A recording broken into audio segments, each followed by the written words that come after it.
दोस्तों आज के वीडियो में हम लोग डिस्कस करेंगे भारतीय संविधान का भाग 2 नागरिकता। क्या होता है नागरिकता, कैसे मिलती है भारत की नागरिकता, क्या क्या प्रावधान है नागरिकता से संबंधित भारतीय संविधान में। आज के वीडियो में हम लोग संपूर्ण नागरिकता के बारे में डिस्कस करेंगे। तो शुरू करते हैं आज के वीडियो, और वीडियो को अंत तक जरूर देखें, और वीडियो पसंद आए तो चैनल को सब्सक्राइब और वीडियो को लाइक करना ना भूलें। नागरिकता, दोस्तों नागरिकता का जो चर्चा है वह हमारे भारतीय संविधान के भाग 2 में अनुच्छेद 5 से लेकर 11 तक किया गया है। नागरिकता होता क्या है? पहला चीज क्या है? नागरिकता होता है कोई भी देश अपने मूल निवासियों को, जो उस देश में क्या रह रहे हैं, कोई भी देश अपने मूल निवासियों को कुछ विशेषाधिकार यानी कि प्रिविलेज देती है। इन अधिकारों को ही नागरिकता कहा जाता है। यानी कि जो हमारी सरकार है हमें क्या कहे, कुछ अधिकार देगी, यानी कि अन्य लोगों से, जो दूसरे देश के लोग यहाँ पर आके रह रहे हैं उनसे अधिक हमें क्या मिलता है, अधिकार मिलते हैं। हमें अपना सरकार चुनने का अधिकार मिलता है, हमें भाषण एवं अभिव्यक्ति का अधिकार मिलता है, हमें आंदोलन का अधिकार मिलता है, हमें अपने अधिकारों को मांगने का अधिकार मिलता है। यानी कि जो हमें क्या होता है, कुछ विशेषाधिकार मिलते हैं, उसे ही नागरिकता कहते हैं। यानी कि इस देश के जो मूल निवासी हैं उन्हें कुछ विशेषाधिकार मिले हैं, उन्हें उसी को ही हम लोग नागरिकता कहते हैं।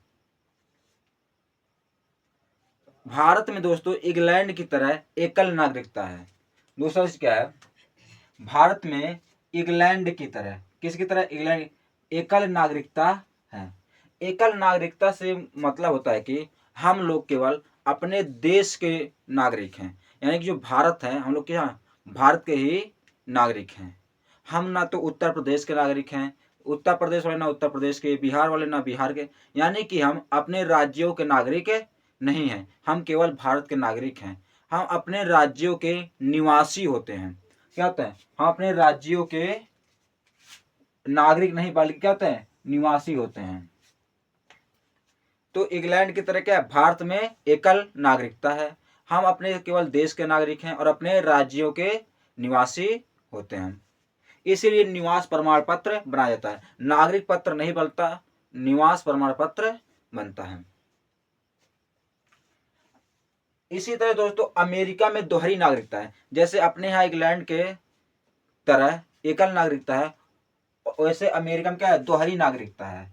यानी कि दोहरी नागरिकता से तात्पर्य है वह व्यक्ति किसी राज्य का भी नागरिक होगा। जैसे कि मान लो कोई अमेरिका के स्टेट होगा कैलिफोर्निया, वह व्यक्ति कैलिफोर्निया का भी नागरिक होगा, निवासी नहीं होगा, नागरिक होगा।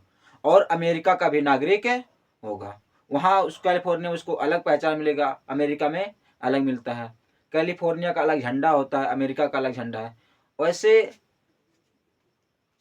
लेकिन हमारे देश में क्या है, केवल एक ही झंडा है, वह क्या है, भारत का झंडा है। तो अपने यहाँ क्या है, इंग्लैंड की तरह सिंगल नागरिकता है, और अमेरिका में क्या है, दोहरी नागरिकता होती है। फिर हम लोग समझते हैं अनुच्छेद 5 क्या कहता है। दोस्तों अनुच्छेद 5 कहता है संविधान के प्रारंभ में नागरिकता, क्या चीजें, संविधान के प्रारंभ में नागरिकता। यानी कि जब संविधान बना था उस समय नागरिक कौन कौन होंगे। अर्थात जब संविधान बना तो उन सभी लोगों को नागरिकता दी गई जो उस समय भारत के अंदर थे। यानी कि तो अनुच्छेद 5 यह कहता है संविधान के प्रारंभ में नागरिकता है। यानी कि जब संविधान बना तो उन लोगों को नागरिकता दी गई जो उस समय क्या थे, भारत के अंदर थे। यानी कि 26 जनवरी 1950 के समय क्या थे, लोग भारत के अंदर थे, उससे पहले वाले लोगों को नागरिकता दी गई। फिर अनुच्छेद 6 कहता है पाकिस्तान से भारत आए लोगों की नागरिकता। अनुच्छेद 6 और 7 में लोग कंफ्यूज रहते हैं, लेकिन हम लोग उसमें डिटेल में डिस्कस करेंगे, कंफ्यूजन नहीं होगा। तो क्या कहता है अनुच्छेद 6 में पाकिस्तान से भारत आए हुए, जी पाकिस्तान से भारत आए हुए लोगों की नागरिकता, किंतु संविधान बनने के बाद आएंगे तो नागरिकता नहीं दी जाएगी। अनुच्छेद 6 कहता है पाकिस्तान से भारत आए हुए लोग के नागरिकता के बारे में प्रावधान करता है। यह कहता है कि अगर संविधान बनने के बाद आएंगे तो उनको नागरिकता नहीं दी जाएगी। नहीं, जब देश का विभाजन हो रहा था 1947 में, तो कुछ लोग पाकिस्तान चले गए भारत से, और पाकिस्तान से भारत आए। तो अनुच्छेद 6 उन्हीं के बारे में बात करता है जो संविधान के लागू होने के बनने से पहले पाकिस्तान से भारत चले आए, उन लोगों को नागरिकता देने की बात अनुच्छेद 6 करता है। तो उम्मीद करते हैं यहाँ तक समझ में आया होगा। इसका आप स्क्रीनशॉट लीजिए, फिर हम लोग आगे बढ़ते हैं। दोस्तों, अनुच्छेद 6 कहता है पाकिस्तान से भारत आए लोगों की नागरिकता का प्रावधान करता है। यानी कि जो लोग पाकिस्तान में थे वह भारत में आए, उनसे नागरिकता का प्रावधान करता है उनके लिए। लेकिन अनुच्छेद 7 क्या कहता है, इसको हम लोग समझते हैं। अनुच्छेद 7 कहता है स्वतंत्रता के बाद, कब? स्वतंत्रता के बाद भारत से पाकिस्तान चले गए, भारत से पाकिस्तान चले गए ऐसे व्यक्ति जो संविधान बनने से पहले लौट आए, तो उन्हें नागरिकता दे दी जाएगी।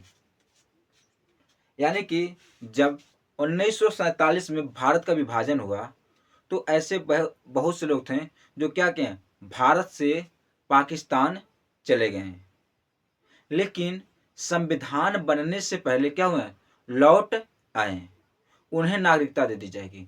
6 और 7 में क्या अंतर है? 6 यह कहता है जो लोग पाकिस्तान में थे, यानी कि जो पाकिस्तान की जो बाउंड्री डिसाइड की गई थी, जो लोग पाकिस्तान में थे वह लोग क्या किए, भारत चले आए संविधान बनने से पहले, उन्हें नागरिकता दे दी जाएगी। और अनुच्छेद 7 क्या कहता है, जो लोग भारत के लोग, जो भारत की बाउंड्री थी, यानी कि पाकिस्तान अलग और भारत अलग, जो भारत की बाउंड्री थी, भारत से पाकिस्तान चले गए, लेकिन फिर क्या हुआ, संविधान बनने से पहले लौट आए, उन्हें नागरिकता दे दी जाएगी। यह कहता है अनुच्छेद 8। अनुच्छेद 7। फिर अनुच्छेद 8 क्या कहता है, ऐसे व्यक्ति जिनके माता पिता या दादा दादी, यानी कि वह व्यक्ति जिसके माता पिता या दादा दादी अविभाजित भारत में पैदा हुए हों, यानी कि जब भारत का विभाजन नहीं हुआ था, यानी कि 15 अगस्त 1947 से पहले क्या हुआ, किसी व्यक्ति के दादा दादी या माता पिता अविभाजित भारत में पैदा हुए हों, यानी कि जब भारत का विभाजन नहीं हुआ था, लेकिन वह भारत के बाहर रह रहा हो, फिर भी वह भारत का नागरिक बन सकता है। यानी कि माता पिता या दादा दादी अविभाजित भारत में पैदा हुआ हो और वह व्यक्ति बाहर रह रहा हो, किसी दूसरे देश में रह रहा हो, क्या वह भी भारत का नागरिक बन सकता है यदि उसने भारत के नागरिक के रूप में पंजीकरण कूटनीतज्ञ होता है डिप्लोमेटिक तरीके से, यानी कि होते हैं हर देश में एक डिप्लोमेट होते हैं, राजदूत, तो उस तरीके से क्या किया हो, आवेदन किया हो, या फिर पार्षदीय प्रतिनिधि के रूप में आवेदन किया हो, यानी कि ऐसा व्यक्ति जिसके माता पिता या दादा दादी अविभाजित भारत में पैदा हुए हों, लेकिन वह बाहर रह रहा हो, वह भी भारत का नागरिक बन सकता है यदि वह कूटनीतिक तरीके या पार्षदीय प्रतिनिधित्व तरीके से नागरिकता के रूप में आवेदन किया हो। फिर अनुच्छेद 9 क्या कहता है?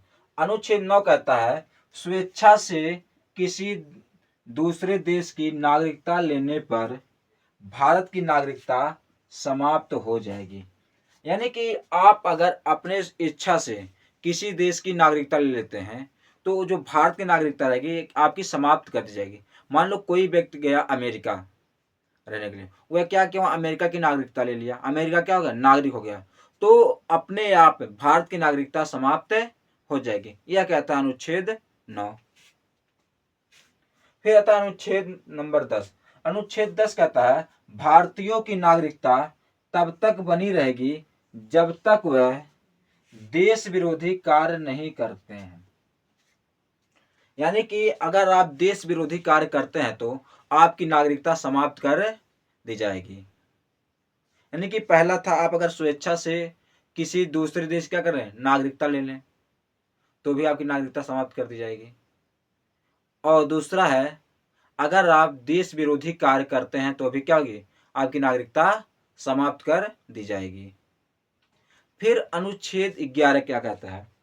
अनुच्छेद 11 कहता है नागरिकता संबंधी यानी कि नागरिकता संबंधी कानून बनाने की शक्ति संसद को है। यानी कि संसद के पास है। यानी कि नागरिकता संबंधी कानून कैसे बनेंगे, कौन होगा हमारे देश का नागरिक, कैसे डिसाइड होगा कि नागरिकता कैसे दी जाएगी, किस प्रकार दी जाएगी, यह डिसाइड संसद करता है। और इसकी जिम्मेदारी जो है भारत सरकार के गृह मंत्रालय के पास है। गृह मंत्रालय ही पेश करेगा, मतलब गृह मंत्री जो होंगे वही नागरिकता संबंधी बिल पेश करते हैं या नागरिकता संबंधी कानून के बारे में जो भी बात होती है वही करते हैं। जैसे जब नागरिकता संशोधन अधिनियम मतलब नागरिकता संबंधी जो अधिनियम है 1955 में जब संशोधन करना था 2019 में, तो उस समय जो संसद में बिल पेश किए थे सिटीजनशिप अमेंडमेंट बिल यानी कि सीए, उसको अमित शाह पेश किए क्योंकि गृह मंत्री हैं और गृह मंत्रालय की ही जिम्मेदारी होती है नागरिकता संबंधी कानून बनाने की।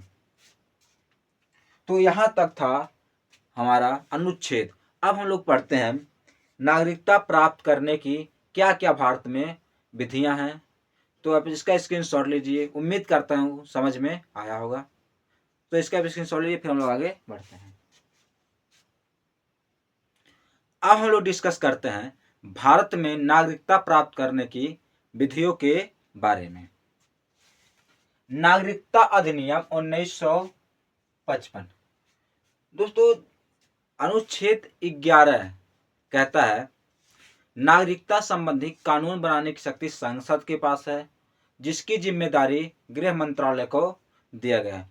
तो संसद ने 1955 में नागरिकता से संबंधित एक कानून बनाया जिसे कहा गया नागरिकता अधिनियम 1955। नागरिकता अधिनियम 1955 में भारत का नागरिकता प्राप्त करने के लिए 5 प्रकार की विधियां बनाई गई। पहला है जन्म के आधार पर, यानी क्या है जन्म के आधार पर भारत में जन्म लेने वाले सभी बच्चों को नागरिकता दी जाएगी। यह कहता है नागरिकता अधिनियम 1955 पहला जन्म के आधार पर भारत में जन्म लेने वाले सभी बच्चों को भारत की नागरिकता दी जाएगी यदि उसके माता पिता, इसमें शर्त क्या है उसके माता पिता भारत के नागरिक हों। क्या होना चाहिए उसके माता पिता, जिस बच्चे को नागरिकता देनी है जन्म के आधार पर उसके माता पिता क्या भारत के नागरिक हों। फिर दूसरा है वंश के आधार पर। वंश के आधार पर यह कहता है विदेश में जन्म लेने वाले बच्चों को भी भारत की नागरिकता दी जाएगी। दूसरा क्या कहता है वंश के आधार पर कि विदेश में जन्म लेने वाले बच्चों को भी भारत की नागरिकता दी जाएगी, लेकिन शर्त क्या है यदि उसके माता पिता या दोनों में से कोई एक, चाहे तो माता या पिता दोनों में से क्या हो कोई एक भारत का नागरिक हो। क्या चाहिए उसके माता पिता हो या दोनों में से कोई एक हो क्या भारत का नागरिक हो तो उसे नागरिकता दी जाएगी। यानी कि वंश के आधार पर यह कहता है कि यदि कोई बच्चा भारत के बाहर यानी कि विदेश में जन्म लिया हो तो भी उसे नागरिकता दी जाएगी यदि उसके माता पिता या दोनों में से कोई एक क्या भारत का नागरिक हो। इसका जो सबसे सटीक एग्जाम्पल है अकाय कोहली, वह क्या लंदन में जन्म लिया लेकिन उसके माता और पिता दोनों क्या भारत के नागरिक हैं तो उसे क्या भारत की नागरिकता दी जाएगी। तीसरा आता है पंजीकरण यानी कि रजिस्ट्रेशन के आधार पर। यह कहता है इस विधि द्वारा नागरिकता प्राप्त करने के लिए व्यक्ति को 7 साल लगातार भारत में रहना होगा। यानी कि अगर कोई व्यक्ति चाहे कि हम क्या नागरिकता या मतलब पंजीकरण करा के नागरिकता ले लें, तो उसमें शर्त क्या है, उस व्यक्ति को कम से कम 7 साल भारत के अंदर रहना चाहिए। इसमें इसके तहत राष्ट्रमंडल देशों को नागरिकता दी जाती है, या कोई भारत की लड़की शादी करे उसे नागरिकता दी जाएगी। मतलब ऐसे कई प्रकार की नागरिकता हैं जो इसमें पंजीकरण के जरिए दी जाती है। लेकिन इसमें शर्त है कि वह लगातार 7 साल भारत में रहा हो। फिर चौथा आता है देशीकरण। क्या चीज? देशीकरण। यह कहता है वह व्यक्ति जो भारत के किसी एक भाषा को जानता हो। यानी कि भारत में इतनी भाषाएं बोली जाती हैं, उनमें से कोई व्यक्ति एक भाषा को जानता हो, कम से कम एक भाषा को जानता हो, भारत के प्रति सकारात्मक सोच रखता हो, और क्या करता हो, भारत के प्रति सकारात्मक यानी कि पॉजिटिव थिंकिंग रखता हो, तथा वैज्ञानिक या कला में निपुण हो। क्या होना चाहिए? या तो साइंस में यानी साइंटिफिक होना चाहिए, या साइंस से संबंधित क्षेत्र से होना चाहिए, इंजीनियर हो गया, वैज्ञानिक हो गया, और अदर चीजें होनी चाहिए। या कला में निपुण हो, या तो सिंगर है, मतलब सिंगर हो सकता है, डांसर हो सकता है, एक्टर हो सकता है, या कई प्रकार के हो सकते हैं। उन्हें भी क्या नागरिकता दी जाएगी देशीकरण के आधार पर। क्या है इसमें? वह भारतीय किसी एक भाषा को जानता हो, वैज्ञानिक या कला में निपुण हो, उसे नागरिकता दी जाएगी, साथ ही लगातार 10 वर्ष तक रहा हो। चौथा, इसमें शर्त क्या है? वैज्ञानिक या कला में निपुण हो, और साथ ही साथ वह 10 वर्ष तक भारत में रहा हो, तो उसे देशीकरण के जरिए नागरिकता दी जाएगी। उम्मीद करते हैं यहाँ तक समझ में आया होगा। इसका आप स्क्रीनशॉट लीजिए। फिर हम लोग आगे बढ़ते हैं, 5वें प्रकार को पढ़ते हैं। फिर उसके बाद वीजा क्या होता है, पासपोर्ट क्या होता है, एनआरआई क्या होते हैं, इन सब चीजों पर डिस्कस हम लोग करेंगे। दोस्तों, नागरिकता प्राप्त करने की जो 5वीं विधि है वो है अर्जित भूमि, यानी कि लैंड इक्विजिशन। यह कहता है किसी विदेशी राज्य को भारत में मिला लेने पर वहां के लोगों को नागरिकता दे दी जाएगी।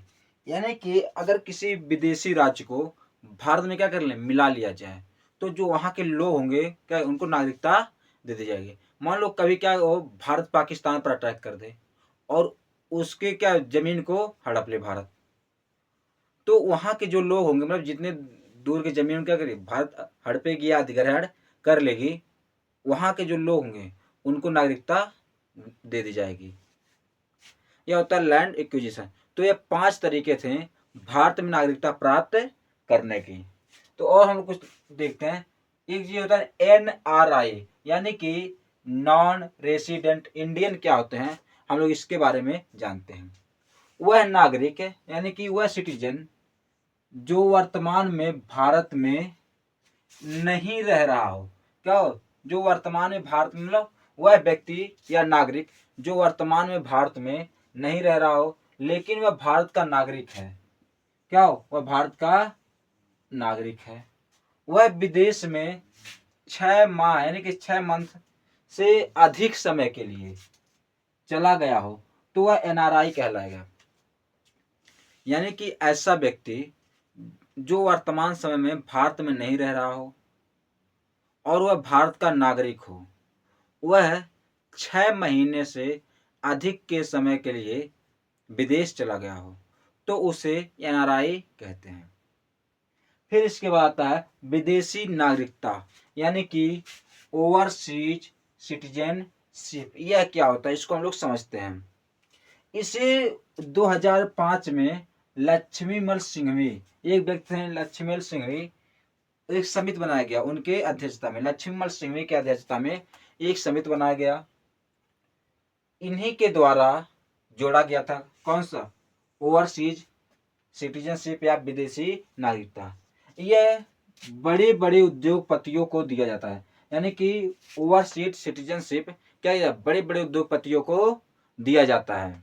जो विदेशी नागरिकता को ग्रहण कर लिए हैं, यानी कि वह उद्योगपति जो विदेशी नागरिकता को क्या कर लिए, ग्रहण कर लिए हैं, उन्हें दिया जाता है विदेशी नागरिकता। इस नागरिकता को प्राप्त, मतलब इसके फायदे क्या हैं, इस नागरिकता को प्राप्त करने वाला व्यक्ति बिना वीजा के भारत आ सकता है।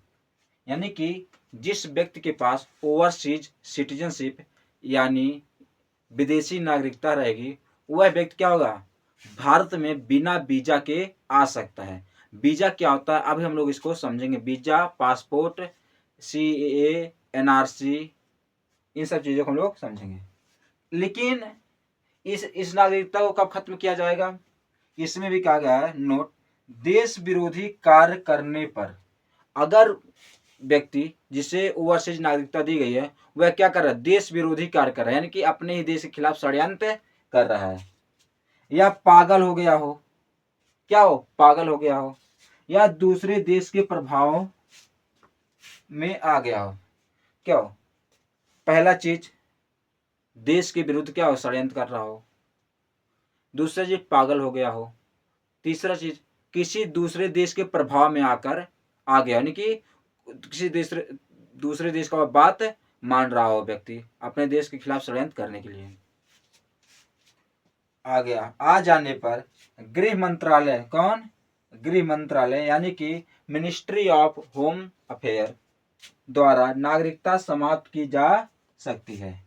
यानी कि ओवरसीज नागरिकता बड़े बड़े उद्योगपतियों को दिया जाता है। इसे लक्ष्मीमल सिंघवी समिति द्वारा 2005 में जोड़ा गया था। इस नागरिकता को प्राप्त करने वाला व्यक्ति बिना वीजा के भारत में एंट्री यानी कि आ सकता है। तो इसका आप स्क्रीनशॉट लीजिए। फिर हम लोग समझते हैं वीजा क्या होता है, पासपोर्ट क्या होता है, CA क्या होता है, NRC क्या होता है। इन सब चीजों को फिर इस चैप्टर को समाप्त करते हैं। दोस्तों अब हम लोग समझते हैं वीजा, पासपोर्ट और CAA के बारे में। वीजा का फुल फॉर्म होता है विजिटर्स इंटरनेशनल स्टे एडमिशन। यह होता है किसी दूसरे देश में जाने के लिए उस देश से अनुमति की आवश्यकता होती है। इस अनुमति को ही वीजा कहते हैं। यानी कि हमें किसी दूसरे देश में जाना है, मान लो कि हमें क्या जाना है, अमेरिका जाना है। तो अमेरिका जाने के लिए अमेरिका के जो राजदूत होंगे या वहाँ से क्या एक परमिशन लेनी होती है कि हम क्या आपके देश में आ रहे हैं। अगर वह परमिशन देगा, उसी परमिशन को हम लोग कहते हैं वीजा। यानी कि अगर किसी देश में जाना हो, उस देश से जो परमिशन ली जाती है उसी परमिशन को वीजा कहते हैं। बिना वीजा के आप उस देश में ट्रेवल नहीं कर सकते हैं।